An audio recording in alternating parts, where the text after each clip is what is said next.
Well, good afternoon, ladies and gentlemen, and welcome to Hudson Institute's first conference this calendar year on the U.S.-Taiwan relationship. My name is Seth Cropsey. I'm a senior fellow here at Hudson and director of Hudson Center for American Sea Power. Many of you will have noticed by now that the U.S. has a new president, and that then President-elect Trump and Taiwan's democratically elected president, Tsai Ing-wen, spoke by phone in December. That phone call is not the subject of this conference. Rather, the future of the U.S.-Taiwan security relationship is our topic today. But I think of the call as a symbol of what I expect will be a strengthening of the United States' support for Taiwan's security and thus its free people and its democratic institutions. And I think of this support not only as honoring a commitment that began in the first half of the 20th century, but also as a symbol of the alliance system on which this nation's security, the United States' security, and the future of democratic states around the world rest. Affirming the U.S.-Taiwan security relationship is a powerful and unmistakable sign that the United States remains a reliable partner and ally from East Asia to the Middle East to Africa, Europe, and in our own hemisphere as well.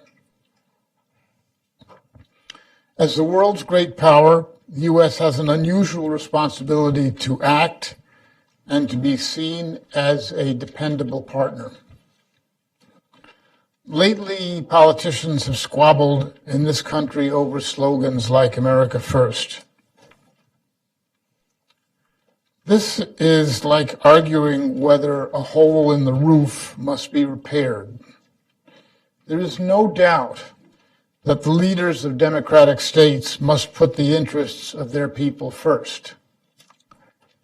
There is also no doubt that this often means cooperation with other states whose geography, political institutions, and diplomacy form a common bond whose strength secures shared interests. The United States' cooperation and partnership with Taiwan fits all these elements of a common bond. Taiwan's geography places it in the middle of the first island chain that brackets the mainland. In fact, Taiwan sits at the center of U.S. alliances in East Asia. Strategically, control of the first island chain is essential for conventional deterrence in Asia. Taiwan's political institutions are a daily reminder that democracy is as much at home in East Asia as it is in America, a lesson that applies far beyond Taiwan's coast. Our diplomatic interests converge along the same democratic lines. Putting America first requires us to consider our economic relationship with Taiwan, for example, our 9th largest trading partner, and an integral part of our commercial relations with other democratic states in the region. Requires us to think of Taiwan's interest in defending itself in the face of the PRC's ongoing threat to resolve cross-strait issues by force, and our interest in the region's peace, as well as in deterring the harm that would accompany China's projection of power into the Central Pacific. Putting America first means honoring our commitments to Taiwan. And with us today to discuss this topic in greater detail, we are honored to have, in order of their presentations, Dennis Wilder, Ian Easton, and Bill Schneider, all experts in the U.S.-Taiwan relations with a particular emphasis on security. Professor Wilder will look at the history of the U.S.-Taiwan security relationship and offer an update on the administration's record thus far. Ian Easton will look at the current state of Taiwan's defenses and the PRC's military, as well as provide an analysis, an explanation at least, a look at the current U.S. administration's defense budget for Taiwan. Finally, Hudson's own senior fellow Bill Schneider will examine what U.S. policy ought to be toward Taiwan and what steps are needed more faithfully to carry out the provisions of existing commitments to Taiwan's defense. I would like to sit down here and let our speakers begin their presentation, so I will not read to you what you can read for yourself on the programs that you have there about their distinguished experience and why they are in fact here on this stage. So with that, let me turn the podium over, or if you wish to speak from your seat, to Professor Wilder. Thank you. Thank you.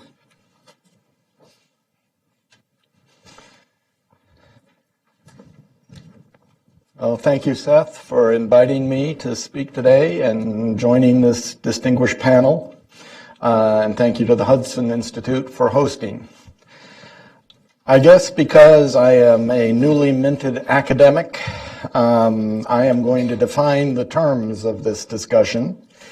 So let me start out by looking at what Secretary Tillerson said in the confirmation process. Because when he was asked by Senator Cardin to answer a question, a written answer, he gave a very comprehensive response that should be, I think, the guiding principles as far as what the administration is going to do for going forward. And he said that the people of Taiwan are friends of the United States, should not be treated as a bargaining chip. The U.S. commitment to Taiwan is both a legal commitment and a moral imperative. He then went on to say that, of course, the U.S. One China policy recognizes the PRC as the sole legal government of China and acknowledges China's position that Taiwan is part of China.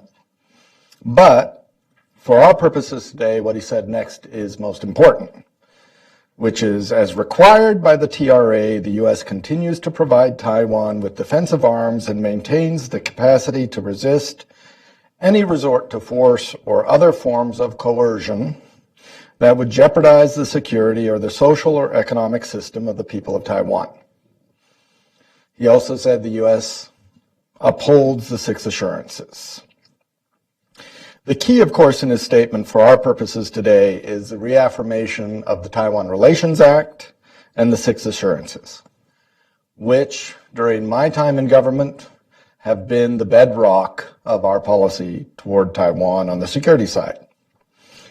To remind you, and most of you know this, but there may be some in the audience who haven't studied the history quite as closely, the TRA was adopted by Congress and enacted on 10 April 1979 after the Carter administration abrogated the Mutual Defense Treaty with the Republic of China. You may not recall, but Senator Goldwater actually took the Carter administration to court over that abrogation of the treaty, saying that the administration did not have the right to abrogate a treaty on its own. However, the United States Supreme Court said this was a political, not a judicial matter, and refused to rule on the issue. And thus, the Congress felt strongly and rightly that it needed to weigh in on exactly what our commitments to Taiwan would be after normalization with Beijing. And the key points here, I will not read the Taiwan Relations Act to you. You can go and find that for yourself. But the key points are that the policy of the United States is to provide arms of a defensive nature to maintain Taiwan's self-defense capability and to maintain the capacity of the United States to resist any resort to force or other forms of coercion against Taiwan. Later on, when the United States in 1982 was negotiating the third communique, which obviously was going to have elements in it of trying to reduce arms sales to Taiwan. The Taiwan government came to the Reagan administration and suggested 6 points of reassurance that the United States could make to Taiwan as it negotiated that communique. And these 6 points, again, you can read them for yourselves, but I just want to briefly remind you of them because they have been central to the policy of the United States on Taiwan. Number one, U.S. would not set a date for termination of arms sales to Taiwan. Number two, the United States would not alter the Taiwan Relations Act. Number three, the U.S. would not consult with China in advance of making decisions about Taiwan arms sales. Number four, the U.S. would not mediate between Taiwan and China. Fifth, the U.S. would not allow its position about Taiwan sovereignty, which was that the question was to be decided peacefully by the Chinese themselves and would not pressure Taiwan into negotiations. And finally, the U.S. would not formally recognize Chinese sovereignty over Taiwan. Now, some may debate whether we have lived up to all of those commitments, but I can tell you from my years in government, from my years in the Bush administration in particular, I feel that I always abided by these agreements and these assurances, and that I was very aware and conscious of them, and that they were fundamental to having a good relationship on both sides of the Taiwan Strait. So with these in mind, let me make just a few points about Taiwan defense policy. Frankly, it's a little difficult to say where the Trump administration is going to go yet because the key players aren't in place. Assistant Secretary of State for Defense, I can tell you, is an incredibly important player when it comes to making decisions on Taiwan, and similarly, the Assistant Secretary of State. Neither of those two positions have been announced yet. But as we think ahead to the administration, I would just say a few things. The next speaker is going to talk in detail about China's military buildup. I would only say a couple of quick things. I see no reason for the administration to pull back from selling defensive arms to Taiwan or assisting Taiwan on indigenous capabilities.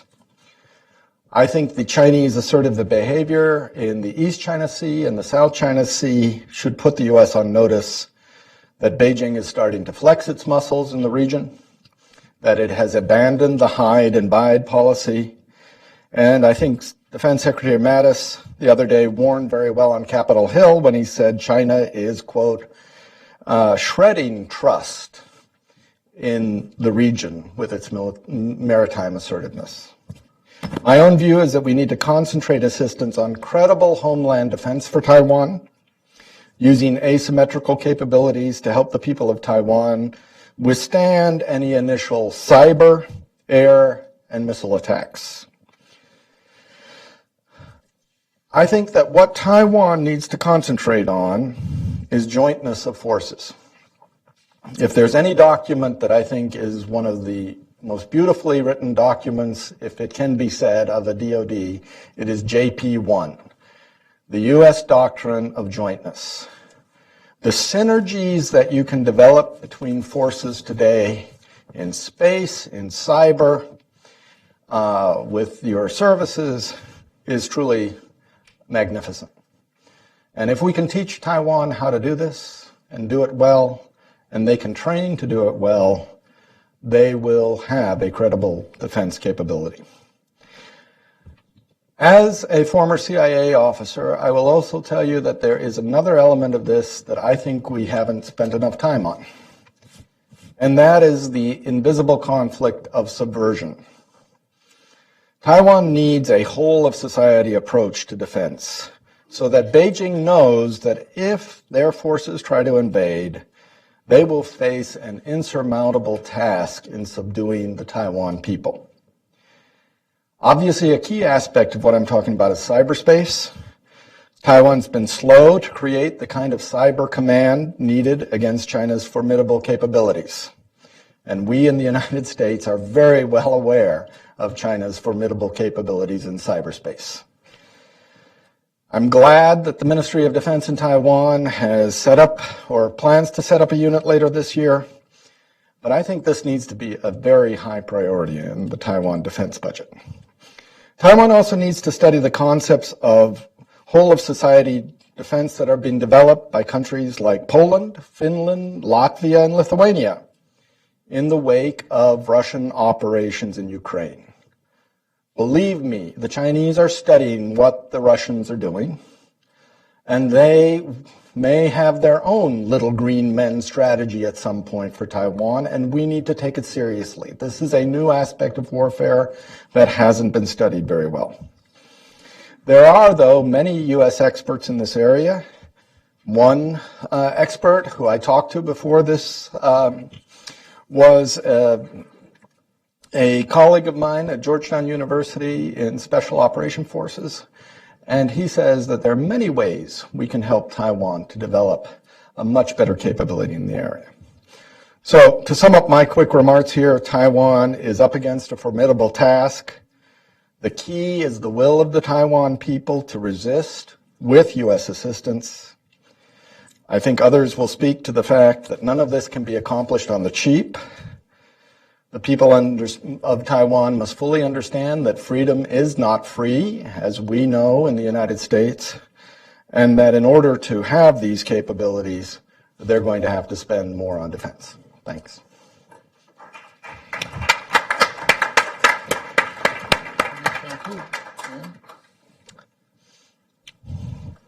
Well, a very good afternoon to you all, and thank you to Seth Cropsey for the invitation. It is a tremendous pleasure, a privilege to be here, and great fun, in particular to be on this panel, on this topic at this time. In many ways, the United States appears to be at a turning point in its policy towards Asia and towards China and towards Taiwan in particular. So many of the ways that we have been doing things for years, if not decades, may change.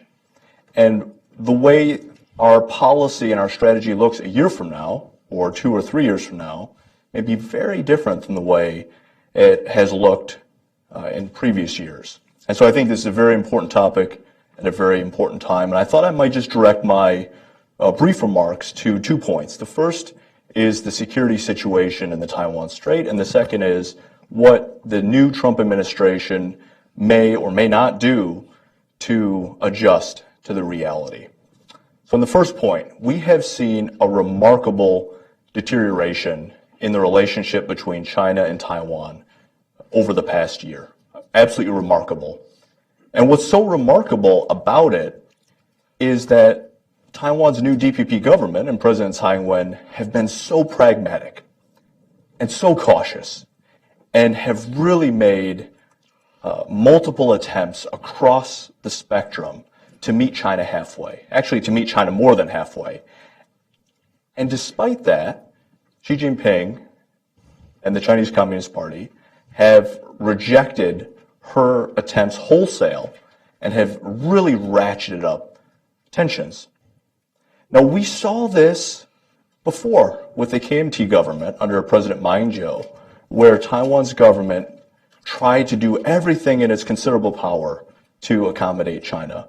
The previous KMT government, by the end of its 8 years in office, was almost obsequious towards Beijing, and it seemed to be the case that the more Taiwan tried to make peace, the more the Chinese tried to make trouble.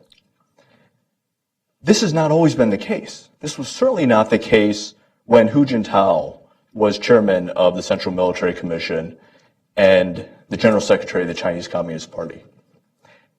The trouble really began in earnest in 2013 when Xi Jinping began to consolidate his power. That is when the tone and the tenor and the dynamic really significantly changed. It was that summer that we saw the Mission Action series of military exercises where the PLA was actually simulating an all-out invasion campaign against Taiwan. This despite Taiwan's policies, despite the detente that had been agreed upon, despite the historic trade ties that had been developed, and despite the fact that the president of Taiwan at that time had embraced his own version of the One China principle.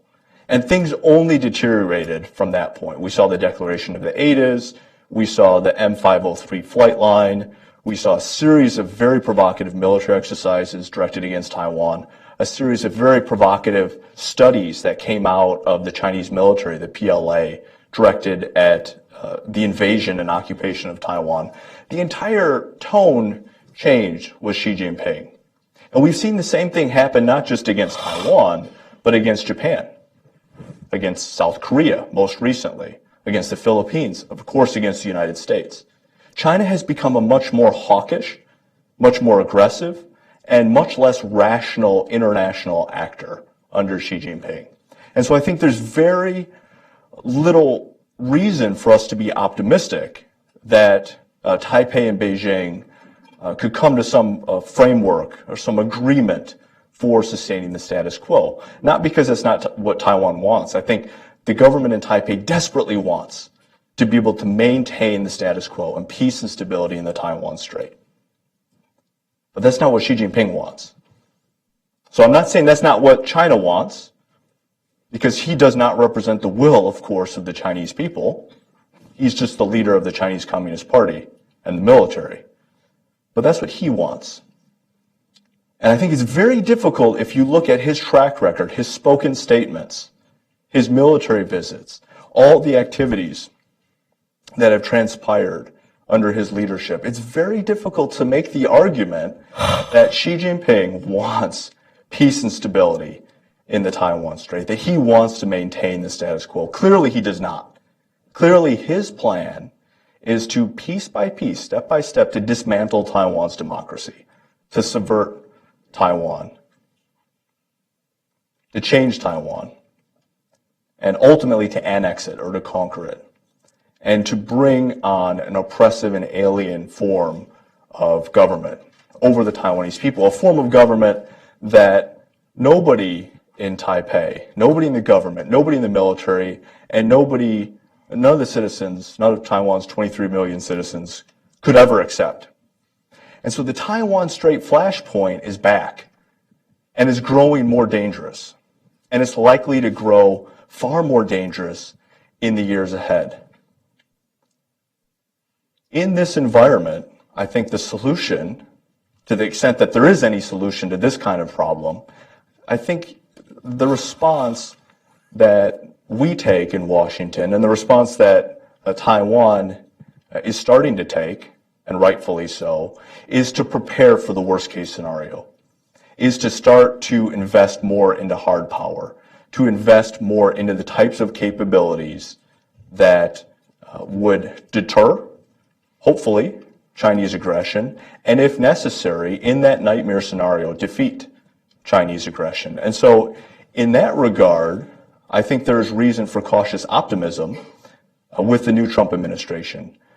It's too early to say, of course, but the initial sense, I think, that we're getting is that the new administration wants to invest much more into our military, to rebuild our military, and in particular to focus and prioritize the types of capabilities that would be the most important for the defense of Taiwan. Capabilities like more stealth fighters, capabilities like more Virginia-class attack submarines, capabilities like more Aegis destroyers, to improve our ability to fight in cyberspace and in outer space and across the electromagnetic spectrum, to improve our missile defense capabilities. These are all the tools that the United States must have at its disposal if it's ever called upon to come to Taiwan's defense. And these are all the tools that in peacetime, if successful, will hopefully deter conflict and prevent conflict from happening in the first place. And so in that regard, I think there's reason for some optimism, just based upon what we've heard so far, and the priorities that the new administration seem to be bringing in office with them. But of course, as Mr. Wilder said, it really is too early to say. The actions taken by the Pentagon by themselves will not be enough. We also need to do much more with Taiwan to have a much more forward-leaning and a much more open-minded policy on arms sales towards Taiwan. Taiwan needs the United States to assist it to develop certain components for its indigenous defense submarine program. That is something clearly that would be in our national interest to support, because submarines have such a powerful strategic effect. Now, we can debate the tactical utility of submarines based on the scenario, but at the strategic level, nothing would deter the Chinese in the same way that submarines do. And they've proven this fact by spending the last 2 decades going from city to city to city around the world to forbid governments and industries and doing everything in their considerable power to try to make sure that Taiwan does not develop a new submarine program. Because Taiwan already has 4 submarines, 2 of which are modern. And those submarines clearly calculate negatively into China's war plan for the invasion of Taiwan. But beyond submarines, Taiwan also needs to recapitalize its air fleet. Taiwan needs new fighter aircraft, whether that comes in the form of F-16s or F-35s. Clearly the future is F-35. Taiwan needs new fighter jets. Its current inventory is aging, and they're becoming, in some cases, dangerous to fly because there's so many hours on those airframes. But the Taiwanese continue to fly them because they have no choice, and because maintaining their air defense identification zone really matters. Because fighter aircraft are not just for wartime, they're also for peacetime, especially when the Chinese are flying bombers around the country, and they're sending aircraft carrier groups around the country. Taiwan also needs the next generation missile defense capability. And I think there's a debate what would be the most suitable for Taiwan, and ultimately only Taiwan's Ministry of National Defense can settle that debate. What makes the most sense for them, whether it's THAAD or Aegis Ashore, or something indigenous. That's not really a question for the United States. The question for the United States is, are we or are we not going to begin making defense articles and services available to Taiwan in a reliable and regular fashion? Are we going to continue to bundle arms sales notifications the way we did under the Obama administration? Because that was a disaster. That played havoc with Taiwan's ability to formulate a credible self-defense strategy. And it played havoc also with the credibility, the prestige and the credibility of the United States as a country willing to stand up to Chinese pressure and meet its commitments. 3 arms sales packages in 8 years is shameful. No matter how big the price tags were, it needs to be very regular and very routine to have the effect of showing our commitment to the Taiwan Relations Act and the 6 assurances. Arms sales alone and the military buildup at home alone will also not be enough. It's not sufficient because the threat is so stressful. Taiwan faces a threat environment unlike any other democracy or any other ally in the world. China's massive military buildup, its rapid buildup of armaments capabilities in recent years, is really putting Taiwan in a difficult place, especially when you combine that with a reluctance here in the United States to make arms sales in a regular, or arms sales notifications in a regular fashion.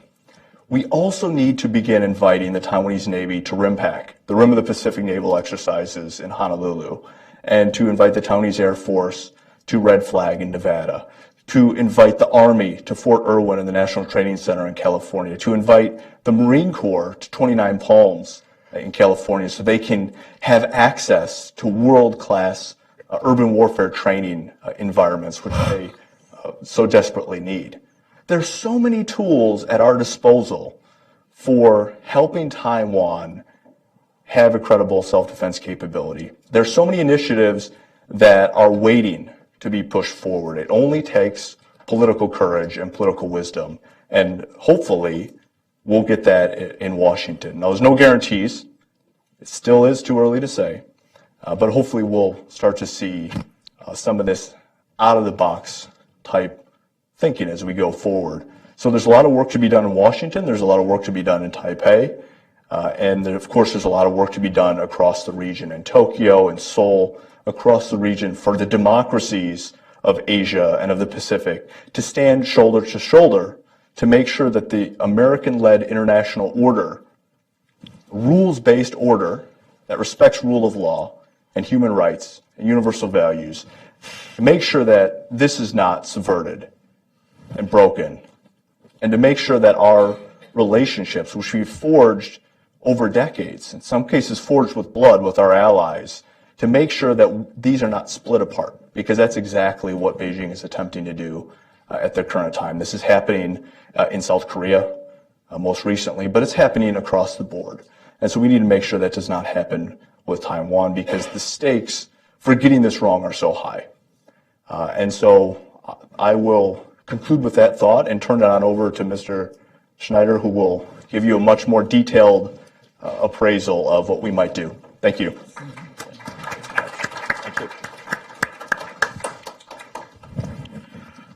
Thank you.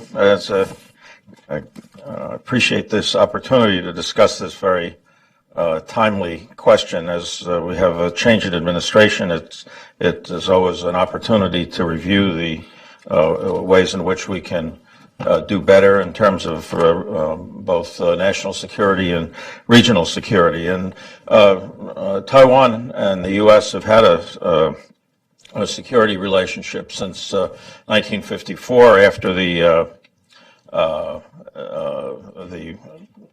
takeover of China by the Communist Party in the late 40s in the Korean War. The U.S. decided that they needed a different kind of security relationship with allied and friendly countries in East Asia than they did in Europe. And so instead of a multinational security arrangement such as NATO or the later CETO in Southeast Asia, they focused on the so-called San Francisco plan of a spoke and hub kind of thing, where the United States would have a sequence of bilateral security relations with the countries in East Asia. And the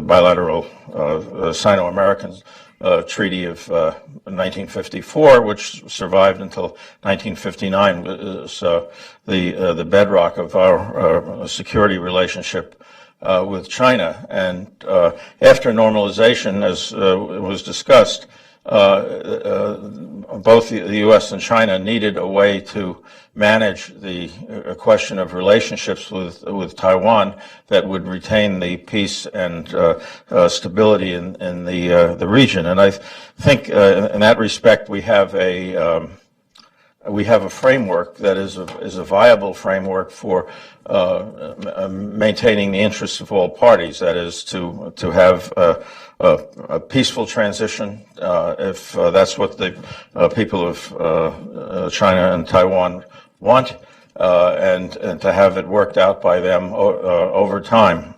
We also want to find a way to assure that there are no incentives for the use of coercion or the use of force to change the situation in Taiwan. And between the three communiques, the 6 assurances, and the Taiwan Relations Act, I think we have a viable framework for dealing with this. And in the 1980s, deep in the 20th century, when I served in the Department of State, I had some responsibility for the execution of these 3 elements of our security relationship with Taiwan and the PRC, the TRA, the 6 assurances, and the 3 communiques. And I think if those are executed as intended, they can serve as a viable legal and policy infrastructure for peace in the region. But I think one of the things that has happened, and our other speakers have referred to it, there have been developments in the region that are placing great stress on the effectiveness of this relationship. And part of the situation in which the United States can have a constructive influence is its responsibilities for arms transfers. The rise of China has been extraordinary, both in economic and military terms, and it is certainly the dominant military power in the region. But the way in which China has evolved has placed extraordinary stress on the arms transfer practices developed for under the Taiwan Relations Act. The underlying concept was that Taiwan should have as stated in the act, a self-sufficient self-defense capability. And in the implementation of that, remember, starting in 1979, it was only 3 years after the death of Mao. The Chinese had no significant capability for expeditionary operations at that point. And so we were dealing with relatively modest requirements that Taiwan would have to be able to assure that it could not be coerced into a relationship with the mainland that it did not freely choose. The focus was on assuring that Taiwan had an adequate capability in land, sea, and air forces to be able to deal with the threat posed, and the modest arms supply relationship we had at the time was adequate. And during the course of the 1980s, there were some incremental improvements in those capabilities, but over the past decade, China has apparently had less patience with the legal and policy infrastructure we've had, and have increased the threat to Taiwan. This is perhaps started after the missile firing incident in 1996, when Taiwan's vulnerability to cruise and ballistic missile attack was made very apparent, but perhaps less subtly was the vast asymmetry in undersea capabilities.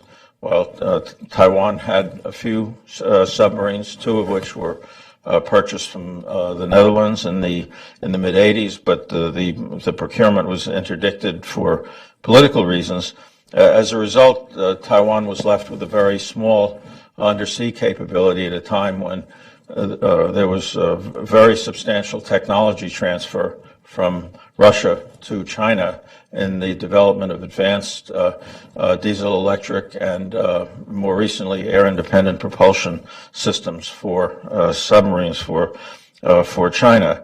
In addition, again through technology transfer from Russia, the modern air defense, the HQ-9, for example, has made it unlikely that third or fourth generation tactical aircraft can survive in that environment. More recently, the deployment of the DF-16, which had previously been deployed in central China in relatively small numbers in Anhui province, has now been moved to coastal areas in very large quantities, perhaps as many as 1,500 missiles. These are on 5-axle transporter erector launchers, so they can't be readily pre-targeted, and they have a range of 800 to 1,000 kilometers and very high accuracy. We don't know too much about the payload of these systems, but even assuming it, these are all conventional weapons that poses an extraordinary threat. But because of the nature of the new system, the DF-16, its very high trajectory.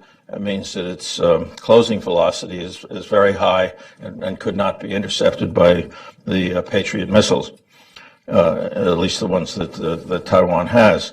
So with this kind of threat picture in mind, I think it's time to revisit the both the content and technology behind our arms transfer policy, because one of the pervasive trends that began in the 1980s but now has gone throughout the defense establishment is the impact of the technologies of information and its military applications on the capacity of small nations to have a rather effective defense. And just in looking at some of the different domains of warfare, where the issue of the submarine, of course, has been a prominent one for many years. The U.S. approved the sale of a submarine, if we could find one, in 2001. But because the U.S. does not produce submarines, or at least produce conventionally powered submarines, the only alternative at the time was the use of an older U.S. diesel-electric design and modernizing it. But because of the way the foreign military sales system works, where the U.S. government takes on the obligation of assuring that the product will work and will assure a lifetime system of support, it was very expensive. And as a result, Taiwan did not move ahead with that particular system. But now it's going to undertake an indigenous program development. That will take some time, but in the meantime, things are happening with this application of the technologies of information that can offer some both a bridge to the time when Taiwan has submarines, but also reflecting a sort of teaming of manned and unmanned systems, which is, for those of you who've had an opportunity to witness how the U.S. is doing these things, that is becoming a very compelling suite of technologies that are producing new capabilities and new concepts of operation that are in turn creating wholly new ways of conducting national defense. In the case of undersea warfare, where, as I said, our policies with respect to arms transfers was to assure that Taiwan could engage the threats in the domain of a self-sufficient self-defense in land, sea, air, undersea, and so forth.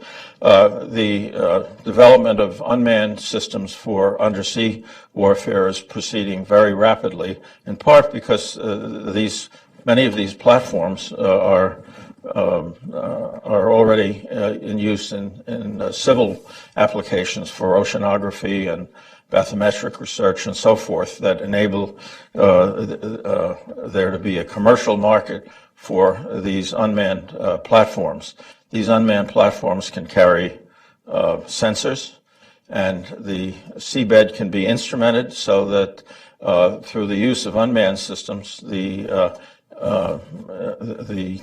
situation with respect to both undersea vehicles and surface ships can be much better understood than conventional technology and can cover a much larger area.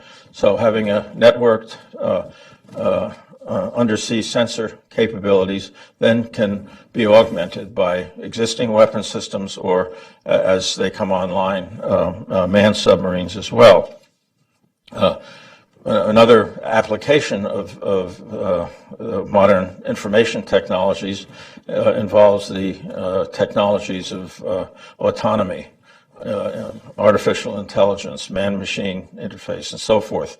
These technologies will enable small countries to operate much larger forces because much more effective forces as well, because the technologies of autonomy permit the autonomous operation of sensors and weapon systems. So these technologies are moving very rapidly. They're not dependent on military innovation in the sense that Toyota is probably going to do more to move the technologies of autonomy quickly than anything that's done by the Department of Defense. But these technologies will be picked up by the Department of Defense, and they are being involved.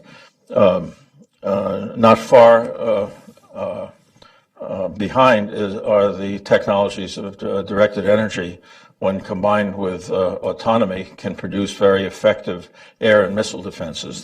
These technologies in this application are not yet mature, but there's a great deal of innovation going into these areas. So I think the underlying point is that it's possible to be optimistic both from the perspective of technology and the perspective of affordability to be able to improve Taiwan's capability to maintain a self-sufficient self-defense that will not enable it to conquer the mainland China, but will enable the U.S. to support Taiwan within the terms of the Taiwan Relations Act, the 3 communiques, and the 6 assurances that will enable it to achieve that outcome.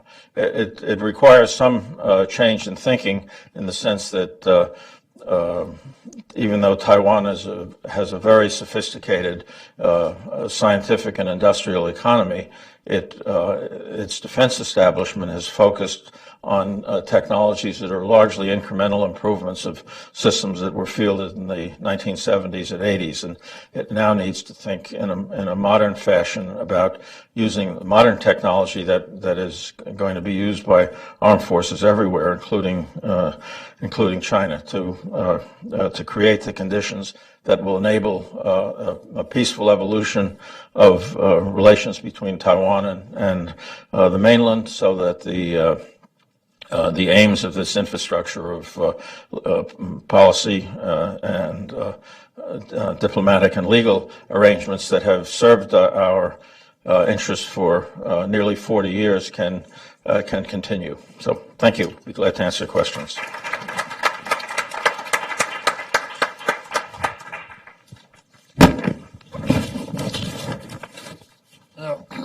I'd like to thank all 3 of our speakers for their presentations, but I'll do that more formally at the end of our discussion this afternoon. It's time for questions and maybe answers. When you are recognized, would you please tell us your name and the organization you're affiliated with, and to whom your question, in the form of a question, is addressed? Front row here will start first.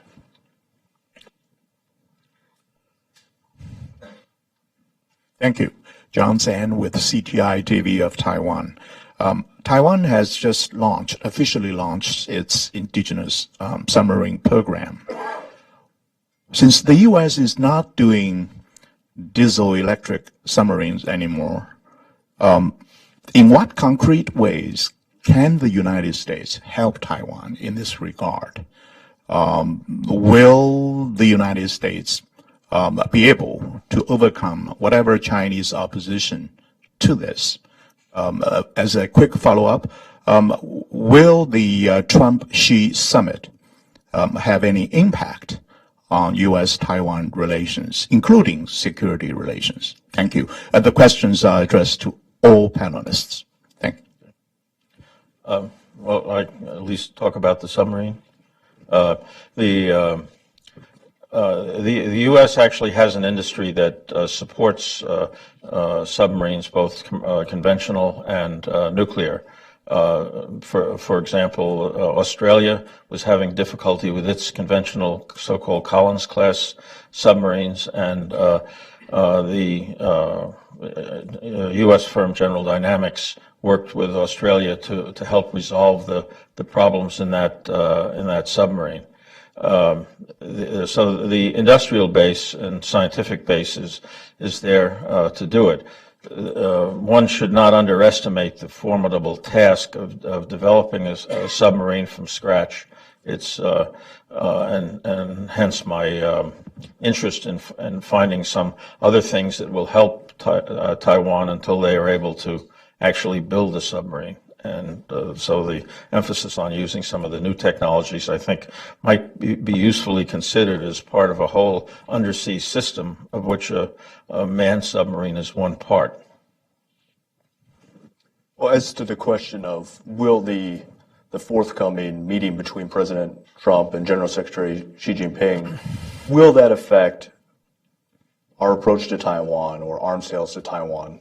I'm skeptical that it will. I very much doubt that it will have any impact. The only impact that I could envision would be that it might delay, because I would not anticipate the White House to announce a new arms sale in the next week or two before the visit or during the visit. So we might have to wait a few more weeks than we would otherwise for an arms sales notification to Congress.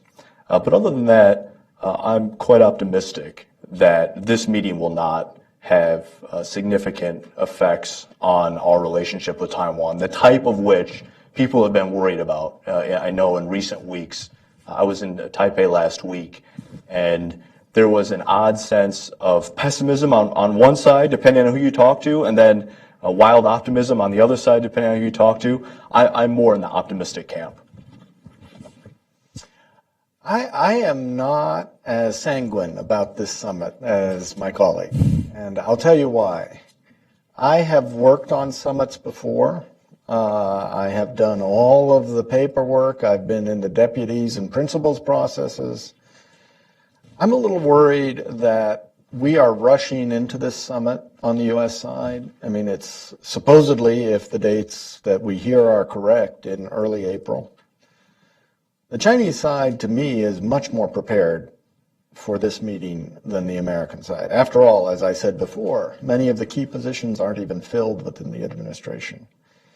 And I was a little bit disquieted by the way that Secretary Tillerson in Beijing uses Chinese terms. I'm not sure he was fully appreciating what those terms meant. But certainly, I do not think the Trump administration should be supporting the new great power relationship that President Xi Jinping has talked about. That is not in the American interest. First of all, there are others in East Asia who are great powers. There are not two great powers in East Asia from our point of view. And so I'm a bit worried. And I would caution the administration to be very careful. The Chinese know this record very well, and they can turn your words against you. And so I think we need to be careful. I would hope that there's nothing done, frankly, at the summit on the Taiwan question. I hope that this summit deals with economic issues, building relationship, but doesn't actually, I would prefer that this issue wait a while until the administration really has had time to think about where it's going on the issues. Yeah, and on the submarine question, I'm not. I mean, the fact that the United States hasn't built a diesel-electric submarine for 40 years or so it is relevant. It's important, but there are some things that the United States defense industrial base does that are directly applicable, even though we haven't built SSKs for a long time. For example, turning the metal that the hull is made out of. That applies as much to nuclear boats as it does to diesel boats.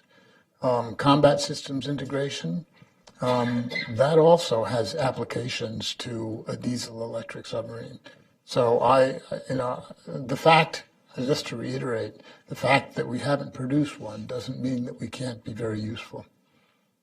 So, the next question. Let's go to the back of the room here. Yes, I see it.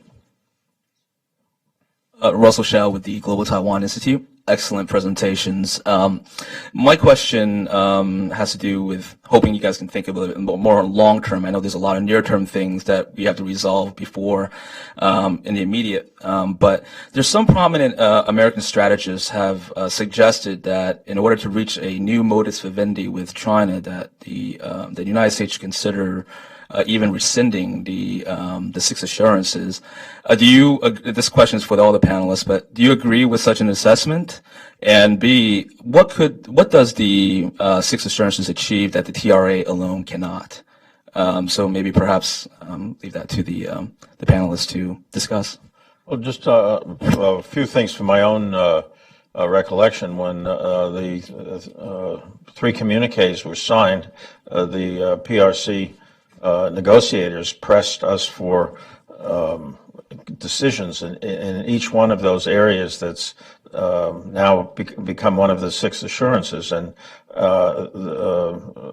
President Reagan at the time did not want to allow the signing of the joint communique in 1982 to lead to a belief that it would affect the obligations under the TRA for arms transfers. And I think that it's unlikely that the U.S. would change the basis under the TRA, because it is a statutory obligation of the administration, and I doubt the Congress would agree to a change in that statute. So it's probably more constructive to look at the communique, the six assurances, and the TRA as a policy and legal structure that is established the way our three entities can deal with this problem until the people in China and Taiwan find a way to deal with their ultimate political relationship. I would just Go ahead. The six assurances are bedrock. They are the guidelines. In addition to the law of the land, the Taiwan Relations Act, the six assurances are the guidelines. And what makes them so important is the assurance that the United States will not change its position on Taiwan's sovereign status. Now, what does that mean? It means that we do not view Taiwan as part of the PRC sovereign territory. And Taiwan's international status is a matter that is not decided, and it's to be decided at some point in the future, potentially in the distant future, when the threat of Chinese attack on Taiwan, potentially on U.S. forces in Asia, has been removed, when that goes away. But the six assurances by themselves are necessary, but they're not sufficient. I think we need to be thinking about more assurances to Taiwan. We need to be thinking about perhaps a joint communique with Taiwan. Our policy towards Taiwan as it stands today is insufficient, it's old, it's outdated. The last time we thought seriously about it was in 1992, 1993, 1994. Taiwan since that time has become a dynamic democracy. It's become a beacon of freedom in Asia. The entire situation with Taiwan and with China and with the United States has changed. And so it makes sense for us to evolve our policy as that situation changes. And as Xi Jinping and the PRC put the squeeze on Taiwan, it becomes even more important as the Chinese ratchet up the tensions that we find ways to work with the Taiwanese to ratchet the tensions back down.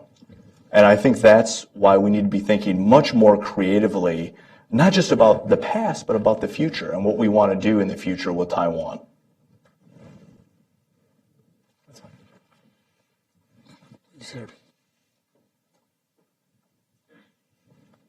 Thank you very much. Sorry. Thank you very much. Dong Huiyu with China Review News Agency of Hong Kong. And I have a follow-up question on summit. Yesterday, Michael Green, who is just coming back from a visit to China last week, said that he believed the Taiwan issue will be the number one point that Xi Jinping will push on during the summit. And also, it was reported by the media that Trump's administration will announce a new package of arms sales to Taiwan right after the summit. So my question is how this summit will affect the arms sales to Taiwan, or put in other words, how the arms sales to Taiwan will affect the summit's result, because I believe Trump would like to build a good relationship with Xi Jinping, but will it be a, kinds of negative effect on their, the result of this summit? Thank you. Well, my view is that this summit should be about one or two key issues.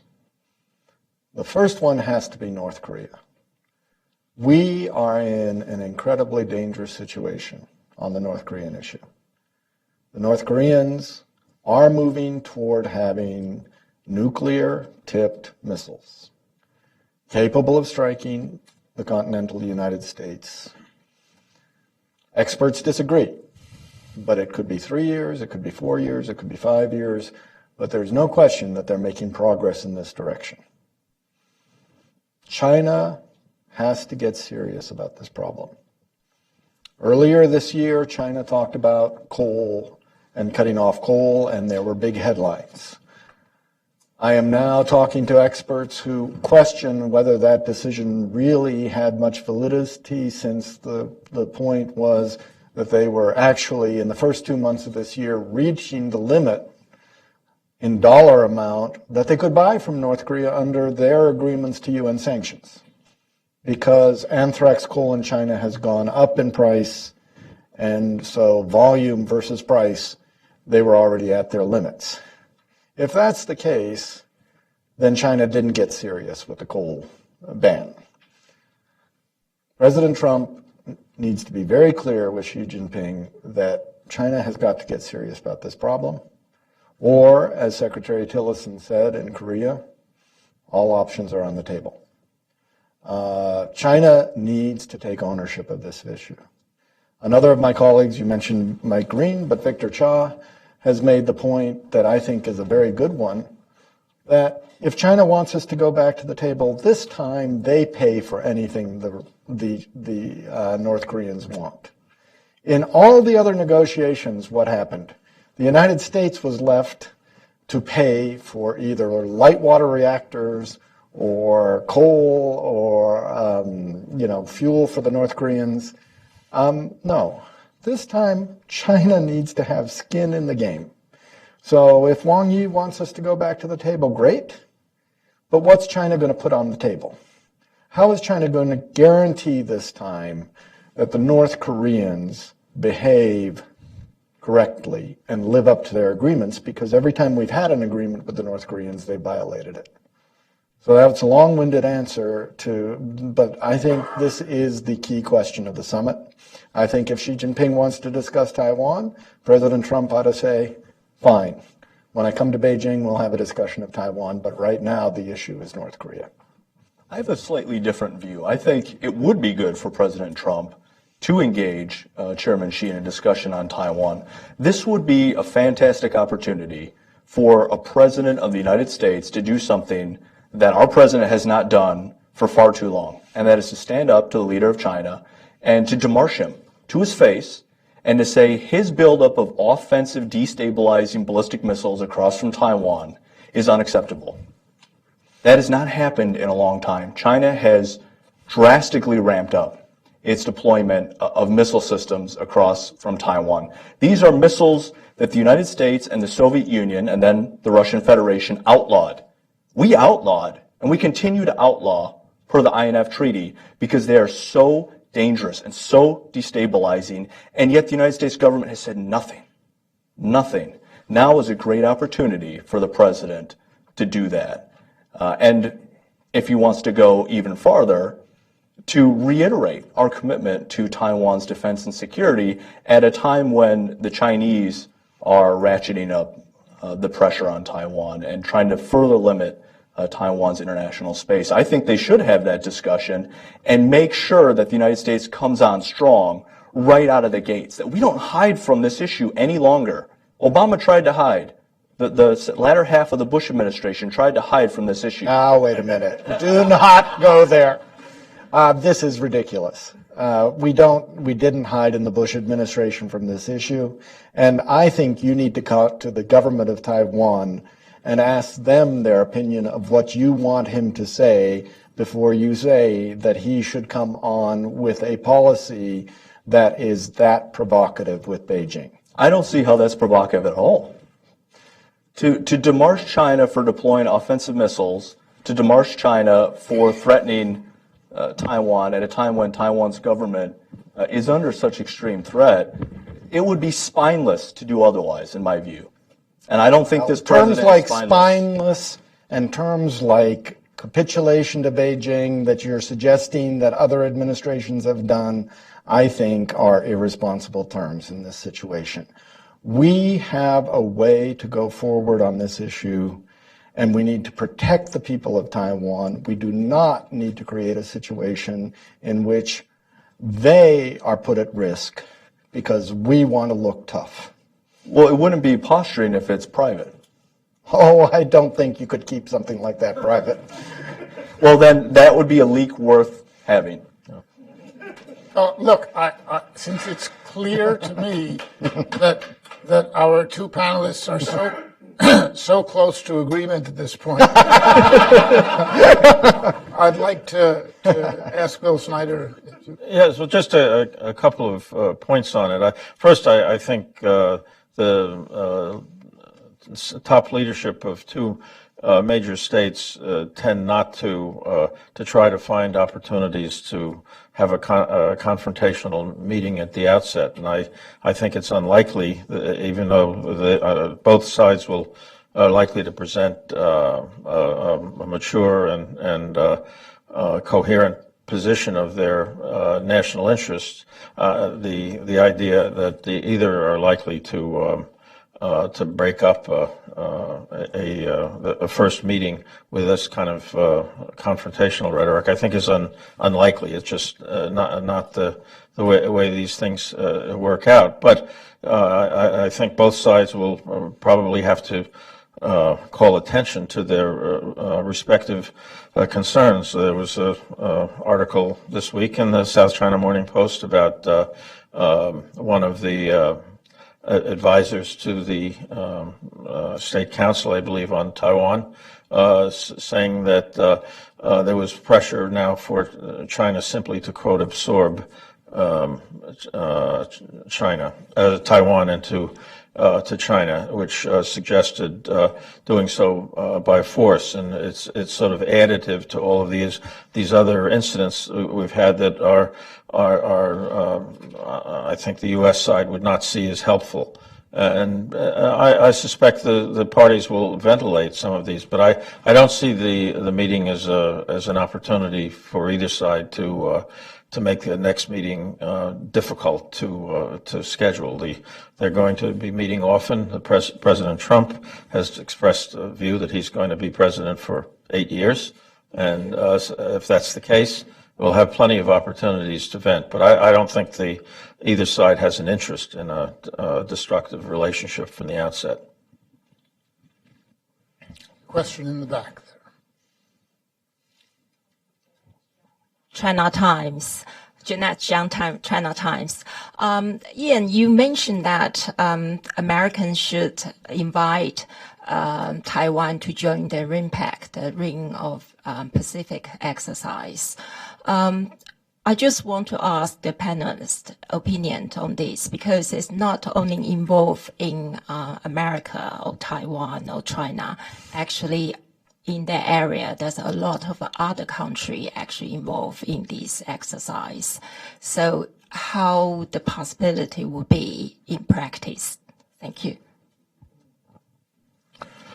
Well, of course, China has generally objected to the presence of Taiwan, whether it's at the National Defense University or any place else where China is going to be involved, and I suspect that that practice would continue. But it's the RIMPAC exercise is maybe just one of many opportunities that have been denied Taiwan that has reduced the quality of their professional education and training. And I think even if for whatever political or diplomatic reason is chosen with respect to RIMPAC, I think the underlying thing is that a dimension that has been neglected in the arms transfer process has been training and professional military education, and I think that is a shared interest that we should act on, and I hope the new administration will so decide. I would just point out that the maritime domain in the Western Pacific is getting very, very complex. I think many of the navies of Asia and of the world would really appreciate the United States to provide the cover that they need to have the opportunity to interact with the ROC Navy in Hawaii in that kind of international forum, because otherwise they would not have that opportunity. And there will be instances in the coming years where these ships are passing each other in the South China Sea or in the East China Sea or in the Western Pacific. And this is a fantastic opportunity for these navies to get to know each other, to develop those type of patterns of cooperation that are so greatly needed given China's provocations along its entire maritime periphery. As for China's participation in RIMPAC, because of course that would be the issue, China has created a zero-sum game that it's either us or it's them. You can't have both at the same time. Clearly we should disinvite China from RIMPAC. If you talk to U.S. naval officers about the behavior of Chinese officers at RIMPAC, it is dishonorable. Some of the things that have gone on behind closed doors, the Chinese treatment of their hosts in Hawaii are very problematic and very unprofessional. And I don't think we should be rewarding bad Chinese behavior by inviting them to exercises, especially given everything that's going on in the South China Sea right now. Right here, please.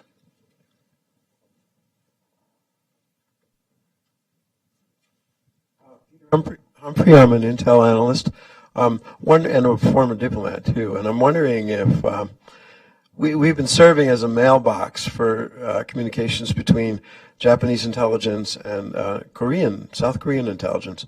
And late last year, we finally shepherded a modus vivendi in which they can pass information to each other directly, saving time and hopefully giving us blind carbon copies on the way. But I kept feeling that this third member of the triad was missing. And I'm wondering if we can quietly encourage these two parties to extend the intelligence sharing agreements with Taiwan, and more importantly, network some of the weapon systems. For example, hydrophone networks are much more efficient when you're able to track, pass a signal from one part of the network to another without going through Uncle Sam to track a vehicle in real time.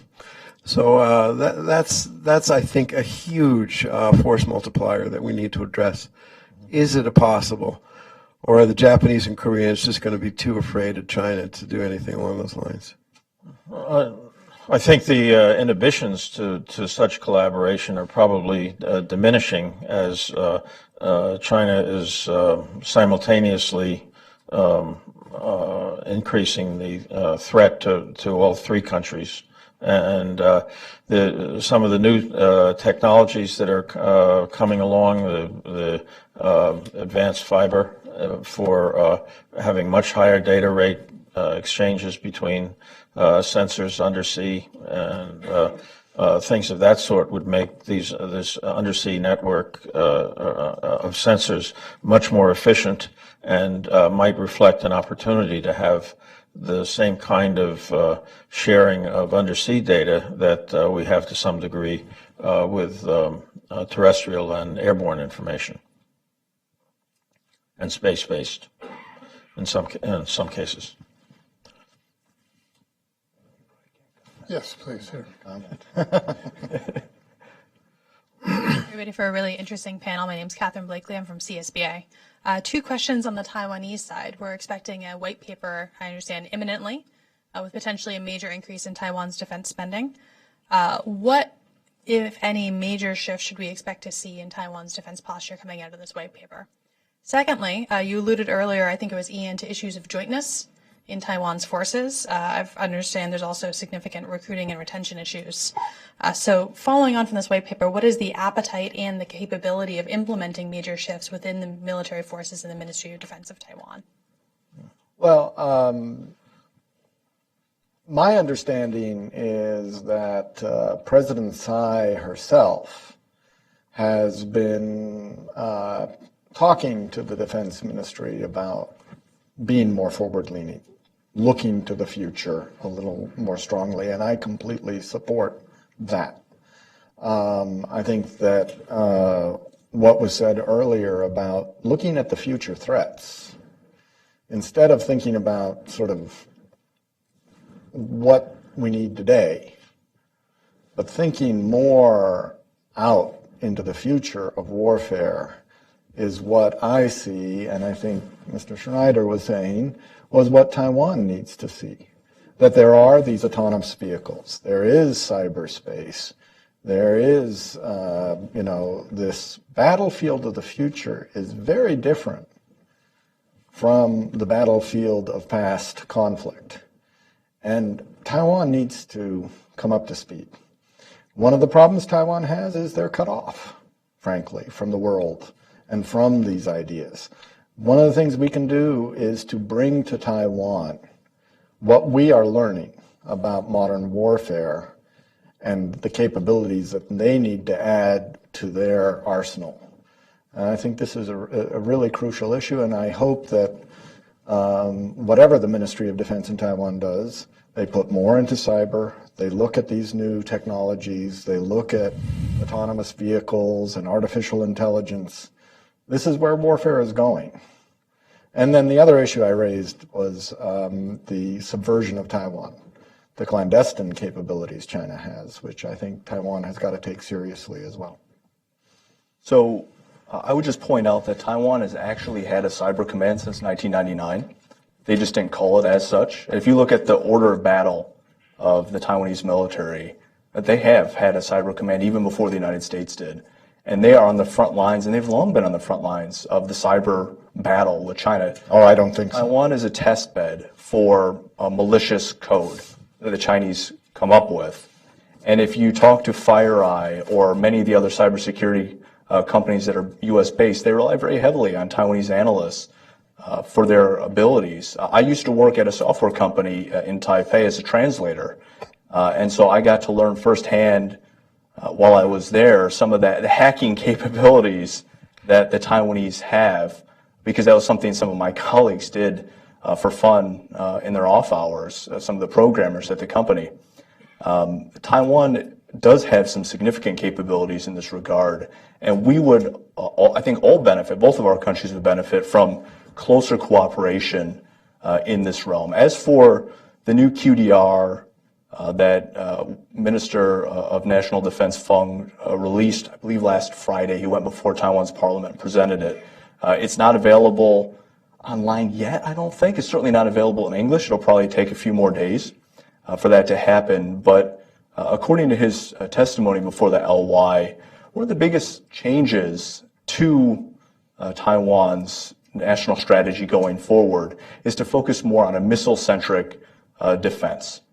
Because Taiwan has a layered defense. In the event of Chinese invasion, because it's the invasion scenario that drives Taiwan defense planning. If you're familiar with the Guan Operational Plan, which is Taiwan's plan to defend itself, this is the number one threat that Taiwan has faced since 1950, when the PLA first started planning for the invasion of Taiwan. And so they've had a long time to prepare.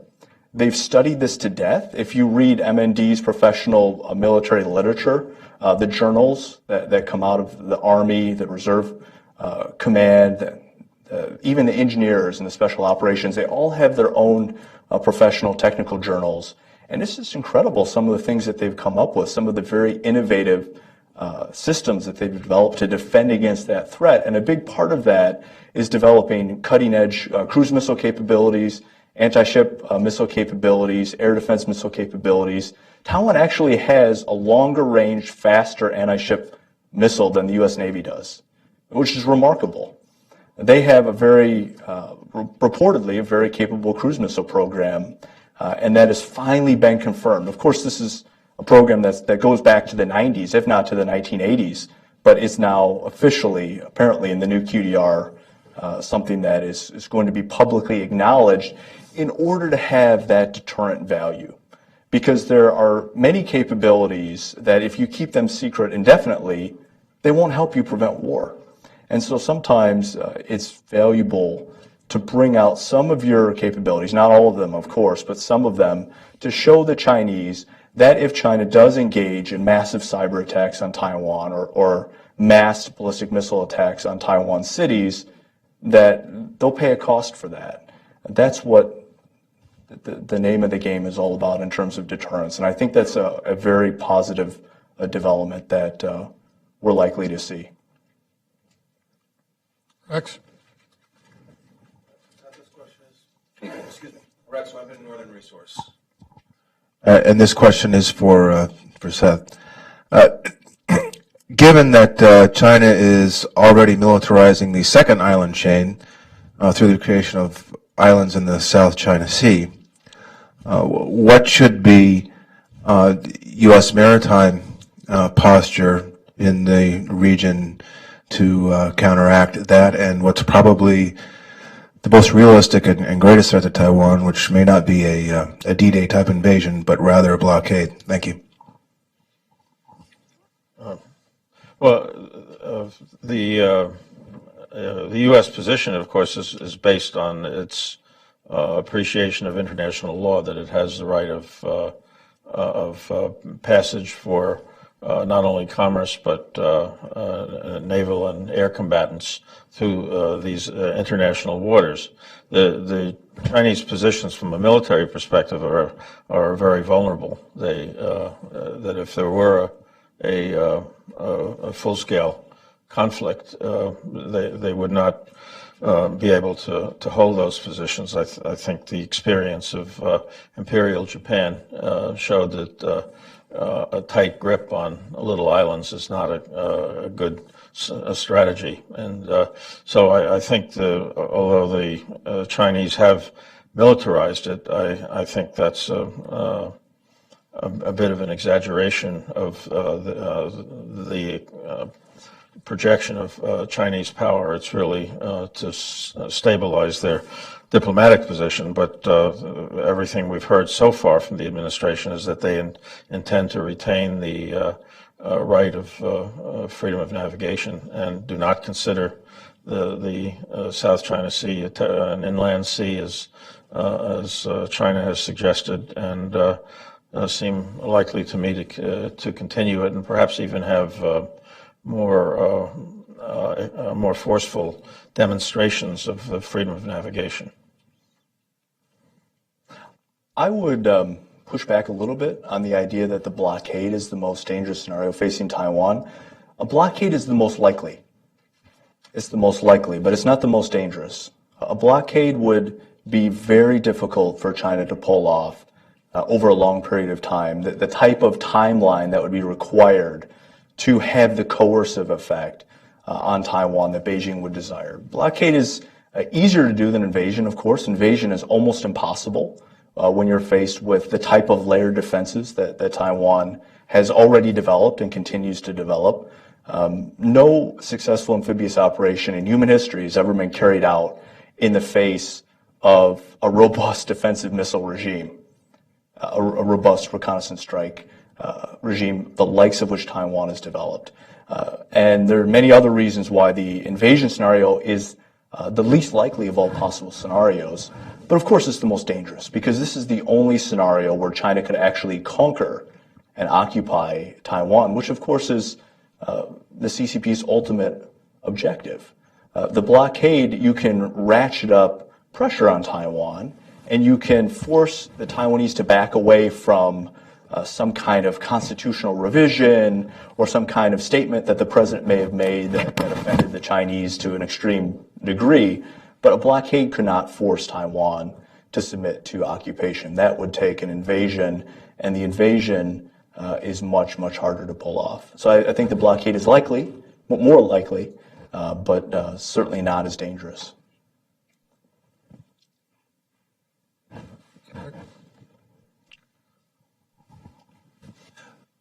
Rick Fisher, International Assessment and Strategy Center. Excellent panel all around. Thank you.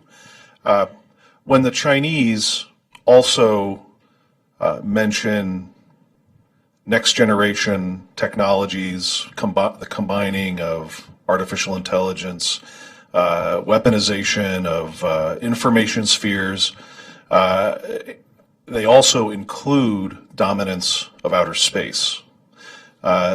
There are Chinese experts who've written books that try to round all these up as a fifth generation in the evolution of warfare.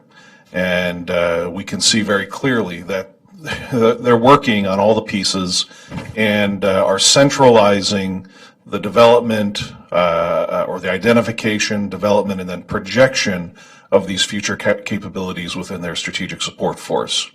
That is going to be the harbinger of their fifth generation of warfare as it develops into the next decade and into the 2030s. The aspect of cooperation with Taiwan that I'm interested in hearing some comment on, perhaps from Bill, others, is the degree to which we cooperate with Taiwan in terms of outer space. We launch satellites that the Taiwanese manufacture down in Hsinchu, but should we also be working with Taiwan and encouraging Taiwan to develop a wider space access capability, not only for commercial ventures, but as the South Koreans and the Japanese have been doing for a long time, to help to proliferate the ability of our allies to have access to space in ways that make it much more difficult for China to, in the future, establish control over low Earth orbit with all of the strategic and battle on Earth implications that has. Thank you. I think there are some good opportunities to deal with better security of space platforms. If you see what's happening in the commercial sphere, they're doing the opposite of what we've done in the military sphere, where we've made huge satellites that have extraordinary capability, but also have extraordinary vulnerabilities. Uber's concept of putting 4,000 small satellites up there for creating a network is not only practical, but it's a much more constructive way to create a communications capability in space that has much more redundancy, much wider bandwidth, and generally a much better capacity to serve the needs of not only the country putting the payload in orbit, but it also can be run on both a shared commercial and defense utilization. So I think that as we were discussing earlier about the concept of absorbing more of the applications of the technologies of information, Taiwan is very well prepared for it. Some of that artificial intelligence work and so forth is also being done in Taiwan, and I think that Taiwan's defense sector needs to catch up to its commercial sector in terms of the absorption, application, and use and development of new concepts of operation that actually exploit the opportunities that the technologies are creating. I agree completely with that. I think that there are opportunities for Taiwan to engage in space, and these information technologies, as was said, many of them Taiwan industry is very good at. But I do disagree with my colleague that they're on the cutting edge in terms of cyber warfare.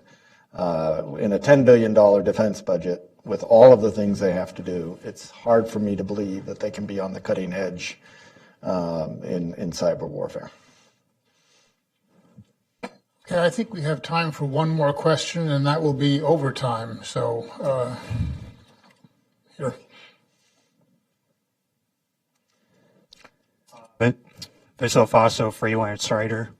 I wanted to comment on the Taiwan's role in the U.S.-China relationship, because we always see this, the Chinese militarization is obviously alarming, but what kind of diplomatic role could Taiwan play to a more stable U.S.-China relationship where we can strategically cooperate?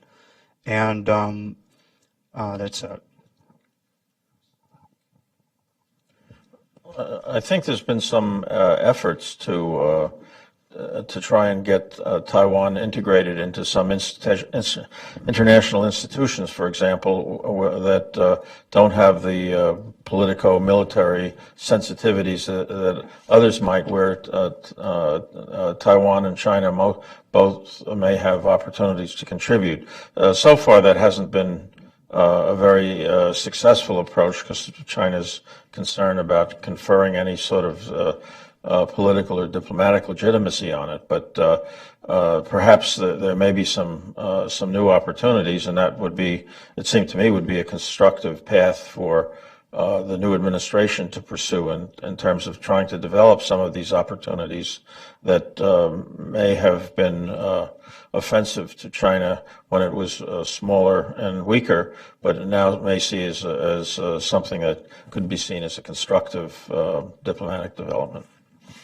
I personally don't share the view that we should somehow use Taiwan as a chip or as an instrument to improve or advance our position or our relationship with the People's Republic of China. I think the U.S.-Taiwan relationship should be based and should be judged on its own merits because it's in the U.S. national interest. Taiwan is, and here I'm quoting our AIT director, Kin Moy, Taiwan is an example, one of the few examples that we have in Asia of what our vision for the future of the Asia-Pacific looks like.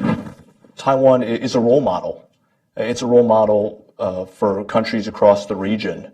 And to the extent that Taiwan could play a role that would help us, and again, I'm not suggesting that that's how we should think about it, but Taiwan naturally plays a positive role vis-a-vis China, because the only way that we'll ever have a truly healthy relationship with China is when China has a democratic government. As long as China has a communist government, an authoritarian government, we will always be at odds with each other, and there will always be the potential for crisis or even conflict.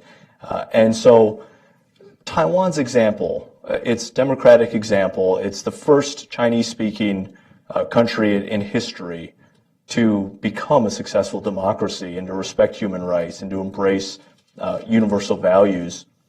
That is Taiwan's greatest contribution, not just to China, but to the entire region and also to the United States. It's a great success story, and we I think, are remiss to forget that.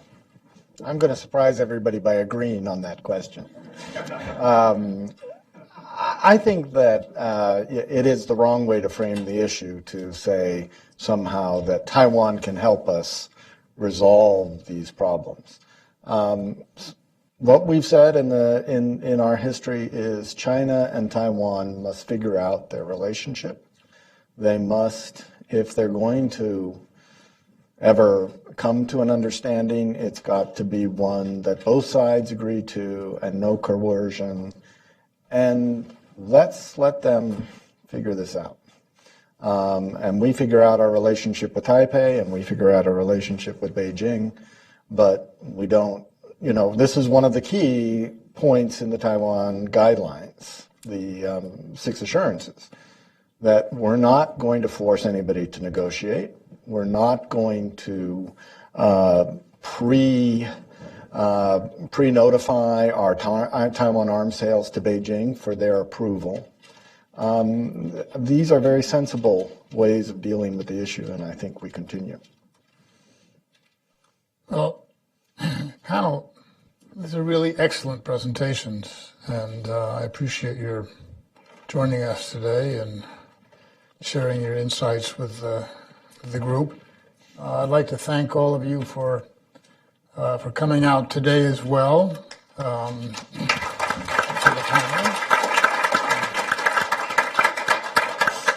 And hope that you will stay tuned to Hudson site, because there will be more such discussions on this and related issues to the relationship between the United States and Taiwan in the coming months. Thank you very much.